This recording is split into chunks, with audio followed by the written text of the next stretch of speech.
Dans le paysage agricole de la Réunion se croisent harmonieusement les traces du travail de l'homme et les lignes plus soutenues d'une végétation tropicale toujours vivace.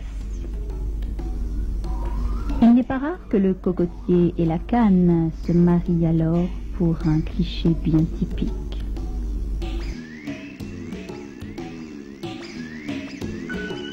La passion de la noix de coco et du sucre en roseau, c'est aussi comment s'y prendre quand on est si haut et quand elle s'y passe. Il faut d'abord que notre canne se laisse consumer par un feu dévorant. Il faut que notre coco se laisse dessécher d'amour sur pied. Ce n'est que le début d'une longue et déchirante histoire.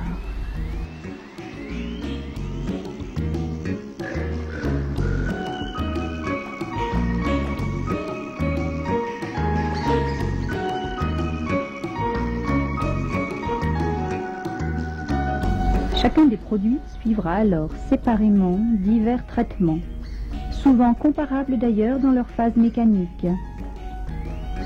À la noix, il faudra enlever toute la paille qui servait aussi auparavant de brosse avant d'être présentée à l'acheteur. Pour la canne, le processus est encore plus long et plus complexe.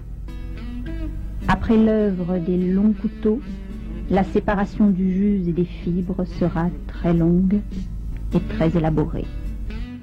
Coup plus tard, et toute métamorphosée, c'est sur la table que la canne retrouvera son coco.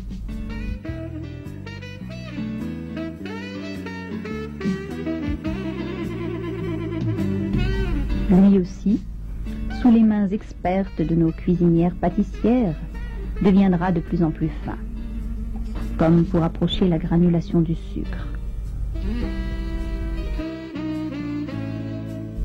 Tout est presque prêt pour des retrouvailles très fusionnelles dans le traditionnel bonbon coco.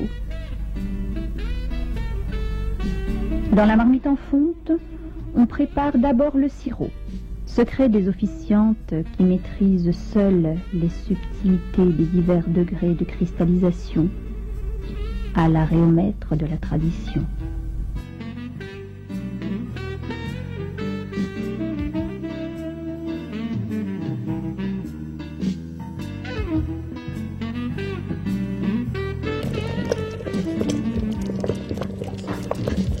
Chacun agrémentera le sirop des parfums qu'il préfère, mais la vanille est presque toujours de la fête.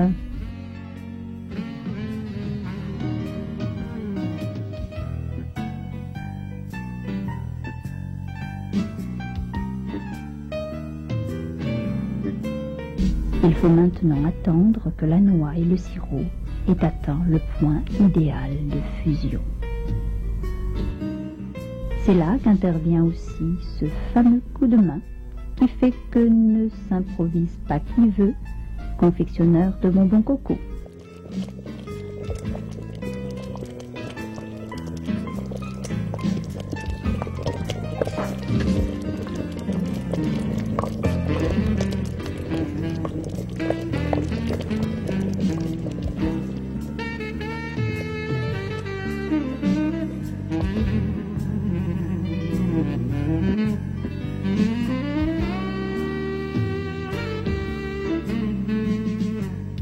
Petits et grands par l'odeur alléchée se rapprochent.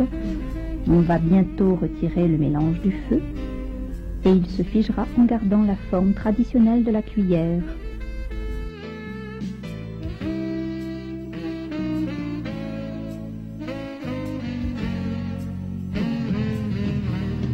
Ensuite, ce n'est plus qu'une question de présentation, les goûts et les couleurs ne se discutant pas. Les prix restent abordables quand on sait maintenant le long itinéraire partagé par notre canne et son coco pour venir fondre sur nos palais gourmands. Ultime baiser aux saveurs essentiellement pays.